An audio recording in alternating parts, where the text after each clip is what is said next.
आम मामूली सूरत हाल नहीं है, बड़ी डेंजरस सूरत बुखारी साहब, ये तो बड़ी फिर अलार्मिंग बात है। कैसे स्कैन होंगे? ईरान और पाकिस्तान का बॉर्डर मिलता है कि नहीं मिलता? चाबहार और गवादर के बीच में कितना फासला है, इंटरनेट पे जाके चेक करिए। उस इलाके में इंडियन नेवी एक्टिव हो गई है। इंडिया को इन्वॉल्व होना पड़ेगा। वही ईरान है जिस इंडिया को गजा से कंपेयर किया था कि भाई इंडिया में भी गजा जैसी सिचुएशन है। एक टाइम पे क्रिटिसाइज करना और फिर कुछ ही दिनों बाद इंडिया से हेल्प मांगना, ऐसी क्या नौबत आ पहुंची।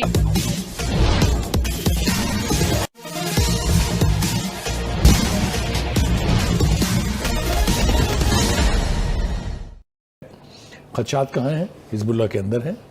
खदशात कहाँ हैं? ईरान के पासदारान के अंदर हैं। और खदशात कहाँ हैं? लेबनान और ईरान के दरमियान है। तो ये कोई आम मामूली सूरत हाल नहीं है, बड़ी डेंजरस सूरत हाल है। ये तो बड़ी फिर अलार्मिंग बात है। कैसे स्कैन होंगे, कैसे वो लोग पकड़े जाएंगे जो सहूलतकारी कर रहे हैं इसराइल की और अपने ही मुल्कों के अंदर अपनी ही लीडरशिप को उड़वा रहे हैं। और ईरान के लीडर्स की भी जान फिर एक तरह से खतरे में है। इसीलिए उन्होंने बर वक्त जो है अली खamenei साहब जो है उनको ट्रांसफर कर दिया है, शिफ्ट कर दिया है एक महफूज जगह पे। अब देखना यह है कि ये वेस्ट की तरफ से प्रेशर अब बढ़ाया जाएगा, ईरान के ऊपर प्रेशर बढ़ेगा।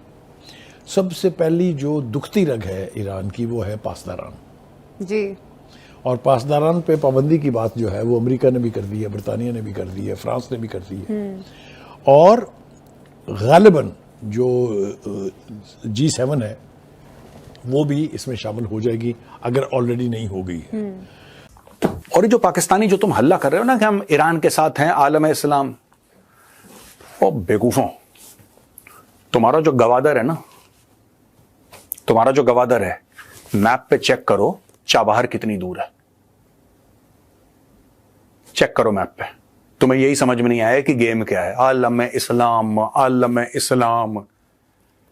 मदरसा छापो, तुम्हारे गवादर का गेम बजाने के लिए चाबहार ने जन्म लिया है। ठीक है, ईरान और भारत मिले हुए हैं तुम्हारे चाबहार से तुम्हारे गवादर का गेम बजाने के लिए। समझ गए? आलम इस्लाम में ये होगा। पैदल कौम है 25 करोड़ की, पूरी दिमाग से पैदल। इनको पता ही नहीं गेम क्या चल रहा है अंदर। एक और बात बता दूं मैं तुम पाकिस्तानियों को, क्योंकि तुम्हें नहीं पता है, अखबार वगैरह पढ़ते नहीं हो तुम लोग। इंडियन नेवी के 3 जहाज ईरान के सामने एक्टिव हो गए हैं। वो कह रहे हम ट्रेनिंग करने गए हैं ईरान के पास। We have gone for training. Iran और पाकिस्तान का बॉर्डर मिलता है कि नहीं मिलता? चाबहार और गवादर के बीच में कितना फासला है, इंटरनेट पे जाके चेक करिए। उस इलाके में इंडियन नेवी एक्टिव हो गई है। तुम्हारी कौम ईरान को धोखा देने वाली है, मेजर गौरव आर्या ने बोल दिया। लिख लो पत्थर में, सेव कर लो। इस टाइम पूरी दुनिया बात कर रही है इसराइल, ईरान, इसराइल, लबनान और जो भी इस टाइम जंग की सिचुएशन है उसके ऊपर। लेकिन ऐसी सिचुएशन में ईरान ने हेल्प मांग ली है इंडिया से। मैं आप लोगों को बताता चलूं, कुछ लोगों को वैसे भी पता होगा लेकिन कुछ लोगों को नहीं पता, तो बताता चलूं, ये वही ईरान है जिसने अब से कुछ ही दिनों पहले, कुछ ही हफ्तों पहले इंडिया को गजा से कंपेयर किया था कि भाई इंडिया में भी गजा जैसी सिचुएशन है। एक टाइम पे क्रिटिसाइज करना और फिर कुछ ही दिनों बाद इंडिया से हेल्प मांगना, ऐसी क्या नौबत आ पहुंची कि पाकिस्तान को हेल्प का नहीं बोला, सऊदी अरेबिया को हेल्प का नहीं बोला, लेकिन इंडिया को हेल्प का बोल दिया गया। और पूरे खित्ते में अमन के लिए इंडिया की हेल्प की जरूरत है, तो इंडिया फिर कहीं ना कहीं इन्वॉल्व होगा, या इंडिया चले पीस के लिए, रिलेशन बेहतर करने के लिए या जंग को रुकवाने के लिए अपना रोल जरूर प्ले करेगा। मुझे ऐसा लगता है कि कहीं ना कहीं एट द एंड इंडिया को इन्वॉल्व होना पड़ेगा, चाहे वो जंग रुकवाने के लिए ही इन्वॉल्व होना। कुछ वक्त पहले मालदीव्स ने भी बहुत खरी खोटी कही थी भारत को और फिर घुटने पर उतरना पड़ा। और मैंने ही आपके साथ ये बात कहा था कि कुछ दिन में आप देखिएगा कि मालदीव्स जो है और मालदीव्स की जो सरकार है वो घुटने पर बैठी रहेगी। उसके बाद बांग्लादेश का हुआ था। बांग्लादेश के जो टेम्परेरी जो वजीर आजम है, अब वो भी भारत आने के लिए बहुत गुजारिश कर रहे हैं और मोदी जी के साथ बैठने की बड़ी गुजारिश कर रहे हैं। उसके बाद हमने कतर का देखा, मैंने उस पर भी कह दिया था पाकिस्तान चैनल्स वालों को कि भाई हमारे जो पूर्व नेवी हैं वो पूरी इज्जत के साथ भारत आएंगे, और उसके बाद फिर बुला करके मोदी जी को सरमत्थे और पलकों पे भी बैठा दिया गया। तो ठीक उसी तरीके से ईरान भी भारत से अब मदद मांग रहा है। अब लेकिन थोड़ा सा हम लोगों को चीजों को डिटेल्स में समझना पड़ेगा। कभी इस्माइल हानिया मर रहा है, कभी हसन नसरुल्ला जो है वो बम से चीथड़ों में फट जा रहा है।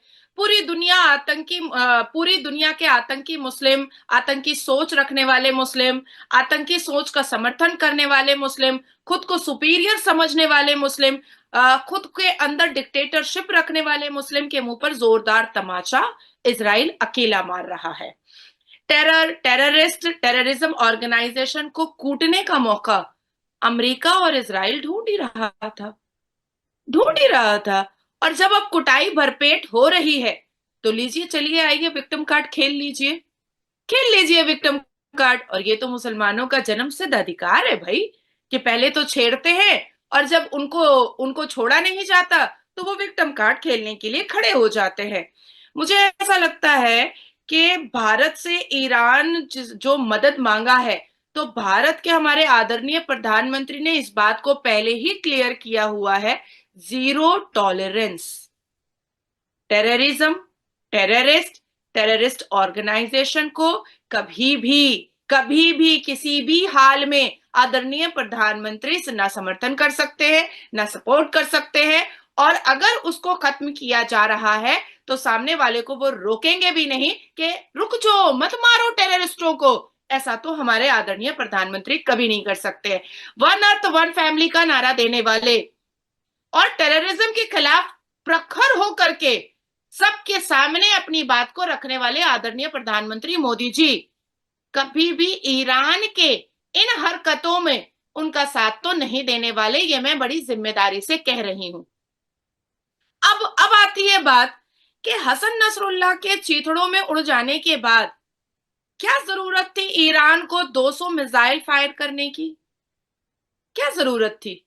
मात्र आपका 28 घंटे पहले की बात है ना, हम जो अभी डिस्कस कर रहे हैं।